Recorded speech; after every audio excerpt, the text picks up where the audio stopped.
کہ میرا چھٹا امام کہتا ہے کہ 5 گریے مشہور ہیں، 5 گریے کناں ہیں دنیا کے اندر۔ پہلا حضرت آدم ہیں جنہوں نے بہت گریہ کیا، بہت گریہ کیا۔ دوسرا گریہ حضرت یعقوب کا گریہ جو اپنے بیٹے یوسف کے غم میں کرتے۔ تیسرا حضرت یوسف کا اپنا گریہ۔ چوتھا گریہ ہماری شہزادی حضرت سیدہ کا گریہ کہ جو اتنا گریہ کرتی رہی۔ پانچواں گریہ سید سجاد کا گریہ۔ کتنا گریہ کیا، بڑی مماثلت ہے حضرت سیدہ میں اور امام سجاد میں۔ یہ بھی گریہ کرتی رہی اور یہ بھی گریہ کرتے رہے۔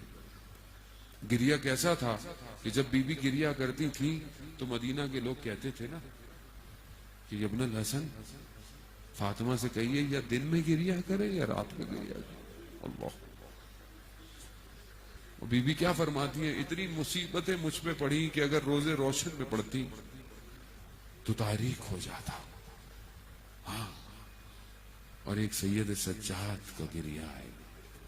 کہا مولا کیوں اتنا گریہ کرتے؟ کربلا کو ختم ہوئے زمانہ ہو گیا۔ ایک عالم دین سے پوچھا گیا کہ یہ امام سجاد کے لیے کہا جاتا ہے، امام زمانہ کے لیے بھی کہا جاتا ہے کہ خون کے آنسو روتے ہیں، یہ خون کے آنسو کیسے نکلتے ہیں؟ تو اس عالم دین نے رومال اٹھایا اور اپنی آنکھوں سے اور ہٹایا، کہا کہ خون کے آنسو تو ہم رو سکتے ہیں، وہ سید سجاد تھے جو اپنے سامنے یہ سب دیکھتے رہے۔ ہاں ذاتارن محترم، امام جب پانی آتا تھا نا، امام پانی کو دیکھ کے گریہ کرتے تھے اور اپنے بابا کی پیاس کو یاد کرتے تھے۔ جب کھانا آتا تھا تو کھانے کو دیکھ کے گریہ کرتے تھے کہ میرے بابا کو بھوکا پیاسا مارا۔ امام کا خادم کہتا ہے کہ ہم نے امام کے لیے بستر لگاتے تھے مگر امام بستر پہ نہیں سوئے، زمین پہ سوتے تھے۔ کہا مولا کیوں نہیں؟ کہا میں کیسے سہوں کہ جب میرے باپ کو اس طرح کربلا میں شہید کر دیا گیا۔ ہاں آزادان، امام کے بڑے غم ہیں، امام نے خود اپنے غموں کا اظہار کیا ہے۔ امام خود فرماتے ہیں کہ ہمیں کربلا کے واقعے کے بعد جو ہے وہ گھوڑوں پر بغیر زینوں کے اور اونٹوں پر بغیر مہاروں کے سوار کر دیا گیا، اور نیزوں پر ہمارے پیاروں کے سر تھے، اور جب ہماری آنکھوں سے آنسو نکلتے تھے تو نیزوں سے ہمارے سروں کو جو ہے وہ کوڑا جاتا۔ ہاں زادارن محترم، ہم امام کے غم کو برداشت نہیں کر سکتے۔ آپ تصور کریں کہ امام کی اس دن کا، اس مغرب کی نماز کا جو امام نے ادا کی تھی، روز عاشورہ گزرنے کے بعد جب پہلی مغرب آئی ہوگی تو کچھ بھی نہیں بچا۔ آپ خود تصور کریں کہ سید السجاد نے خدا کی بارگاہ میں جو سجدہ کیا ہوگا، سبحان ربی العلا و بحمدہ۔ علی اکبر چلے گئے، عباس چلے گئے، قاسم چلے گئے، بابا چلے گئے، سبحان ربی العلا و بحمدہ۔ تو پروردگار ساری ہم تو ثنا تیری ہے۔ اللہ، کیا قربانی ہے، کیا سختیاں ہیں۔ امامت کا پہلا سوال دیکھیں کہ بی بی زینب سلام اللہ علیہ آگے کیا کرتی ہیں کہ بیٹا سجاد خیموں میں جل کے مر جائیں یا باہر نکلے۔ ہاں زاداران محترم، کس طرح کہتے ہیں مقاتل کہتے ہیں کہ انہوں نے حملہ کیا، خیموں کی طرف آئے، امام بیمار ہیں بستر پر، مگر بی بی زینب نے آ کر اپنے وقت کے امام کو بچایا ہے۔ کہا اس کو اگر کچھ کہا تو مجھے کچھ کرنا ہوگا۔ کہا اچھا یہ بیمار ہے، بیمار کیا کرے گا، چھوڑا۔ مگر کس طرح اس بیمار کو کوچہ اور بازاروں میں پھرایا گیا، ہاتھوں میں رسیاں ہیں، مقتل کہتا ہے کہ گلے میں توق ہے۔ ایک جگہ امام گزرے، امام کا کوئی جاننے والا ملا، امام نے اسے کہا تیرے پاس رومال ہے؟ کہا کیوں؟ کہا توق کی خاردار گردن میں زخم کیے دیتا۔ اللہ، یہ وہ زخم تھے کہ جو آخری زندگی تک امام کے ساتھ رہے۔ ہاں زاداران محترم، یہ ایام بڑے سخت ایام ہیں ہمارے لیے، ہم اس کو تصور ہی نہیں کر سکتے کہ اغیار کا مجمع ہو اور اہل حرم ساتھ ہوں اور امام وہ بھی امام ہو. کس طرح امام نے برداشت کیا کوفہ اور شام کا منظر. امام سے جب پوچھا گیا مولا کربلا میں کون سا واقعہ آپ کے لیے سخت تھا؟ علی اکبر کے سینے پہ برچھی،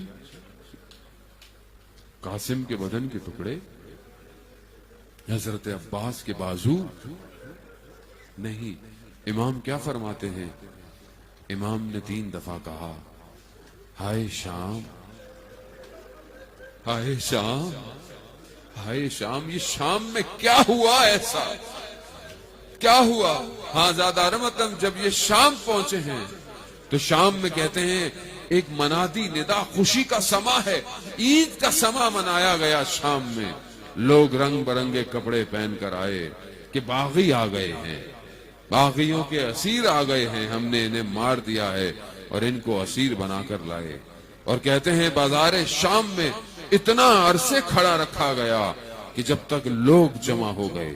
اور لوگوں نے بھی کیا ظلم کیے، لوگوں نے پتھر مارے، اور بعض کہتے ہیں کہ آگ امام کے سر پر پھینکی گئی کہ امام کے امامے کو جلا دیا گیا.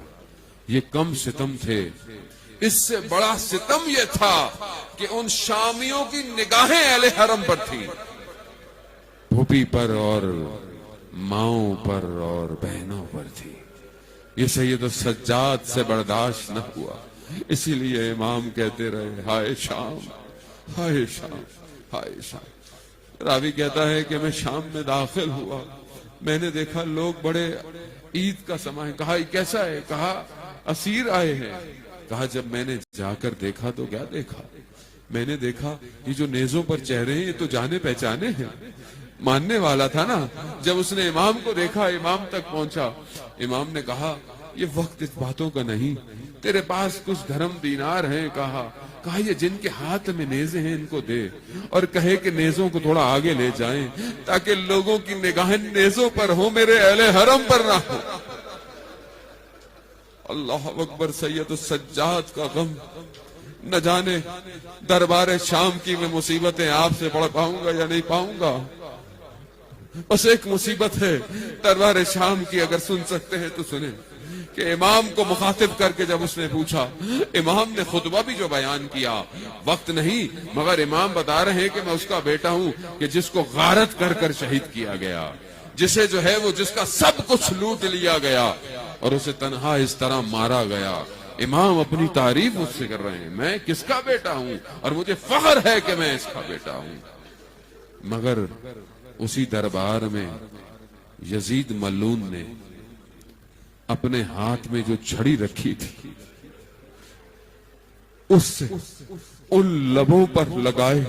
اللہ، میں تو لفظ بھی ادا نہیں کر سکتا کہ جن لبوں کو رسول ہر وقت چومتے رہے ہوں، اس پر وہ ملعون شراب نوش کرتا رہا اور جو ہے وہ سر مبارک امام حسین کو اس لکڑی سے جو ہے وہ توہین کرتا رہا. نہ جانے امام نے کس طرح برداشت کیا ہوگا. ہاں آزادان محترم، بس وقت ہوا. اگلی مصیبت ہے سجاد کی، بڑے غم ہے امام کے. ہم کیا بیان کریں کہ شام کے زندان کی جو کل میں نے مصیبت پڑھی آپ کی خدمت میں، وہ تو بی بی سکینہ کی مصیبت تھی نا. اب امام کی مصیبت تو دیکھیں کہ امام اپنی اس چھوٹی سی بہن کو اسی کرتے میں زندان میں دفنا کے آ گئے. وہی جلا ہوا کرتا، وہی اس غموں سے اٹا ہوا کرتا. نہ جانے کس طرح سید السجاد نکلے ہیں، نہ جانے کس طرح یہ کارواں پھر لٹا ہوا پلٹا ہوگا، نہ جانے کس طرح یہ دوبارہ مدینہ میں آئے. بعض بیان کرتے ہیں کہ امام کے اپنے چچا امام کو پہچان نہ پائے. امام اتنے ضعیف ہو گئے تھے اس حادثے کربلا کے بعد. ہاں زادان محترم، وقت گزر گیا، امام کا دور آیا، امام کے اوپر بھی سختیاں آئیں، امام کو بھی زہر دیا گیا اور امام بھی شہید ہو گئے. وقت غسل میرا 5واں امام، جب امام کو غسل دیتے ہیں تو راوی بیان کرتا ہے کہ امام کے بدن پر سیاہ نشان تھے. ان سیاہ نشانوں سے پوچھا گیا کہ یہ کیا تھے؟ کہا رات کی تاریکی میں بابا غریبوں کے لیے کھانے پینے کا سامان لے کر جاتے تھے، پیٹھ پر نشان پڑ گئے. اللہ اکبر، غربت ہے. ہاں امام، جنت البقیع آج ویران ہوگا. جنت البقیع میں ظاہر نہیں ہے اس طرح کہ جس طرح ہونے چاہیے. یہ غربت ہے امام سجاد کی کہ وہاں روشنی بھی نہیں ہے، اندھیرا ہے، تاریخ ہے، اسی زندان کی طرح. اور شاید یہی ہو امام سجاد اپنی بہن کو پیغام دینا چاہتے ہوں کہ میری بہن، جس طرح تمہارے زندان میں تاریکی تھی، میری قبر پہ بھی آج تک ویسی ہی تاریکی ہے. ہاں عزیزان محترم، میں کہوں گا امام کو غسل کفن دیا گیا، امام کو مدینہ میں بڑے آرام سے دفنایا گیا. میں کہوں گا یا امام باقر، آپ کو بھی بڑا غم ہوا. یقیناً آپ نے اپنے بابا کی گردن کے زخم بھی دیکھے ہوں گے، آپ نے تازیانوں کے نشان بھی دیکھے ہوں گے، لیکن آپ اپنے بابا کو بڑے آرام سے دفنا دیا. مگر لا یومو کا حباب اللہ، اے میرے مولا، آپ کے بابا نے نہ جانے کس طرح اس کربلا میں جو 3 دن وہ بدن کربلا کی خاک کو کھاتا رہا. جب 3 دن بعد امام سجاد پہنچے ہیں نا، تو ایک ایک قبروں کو دفنایا، نشانیوں کو بتایا یہ اس کی قبر ہے. جب دور بنی اسد نے کہا کہ یہ کس کا بدن ہے، کہا تم جاؤ، چھوڑ دو، اسے میں اکیلا دفناؤں گا. کچھ اور لوگ آئے ہیں، میں ان کے ساتھ دفناؤں گا. کس کا بدن ہے؟ یہ سر بریدہ بدن ہے. بدن پہ زخم کے نشان اتنے ہیں کہ کہتے ہیں امام نے بڑے آرام سے نیچے سے جنازے کو اٹھایا ہے کہ بدن زخموں کی وجہ سے چور چور ہو چکا. پھر اس کو قبر میں دفنایا، پھر اس کو چھپایا، اور پھر قبر پر کیا لکھا کہ یہ کس کی قبر ہے؟ یہ حسین ابن علی کی قبر ہے، جسے پیاسا مارا گیا، جسے بھوکا مارا گیا. ہاں عزیزان محترم، یہ امام سجاد جانتے ہیں کہ کس طرح میرے بابا کو روزے عاشورہ پیاسا اور بھوکا مارا گیا، اور امام بیماری کی حالت میں خیموں میں رہے اور کچھ کر نہ سکے.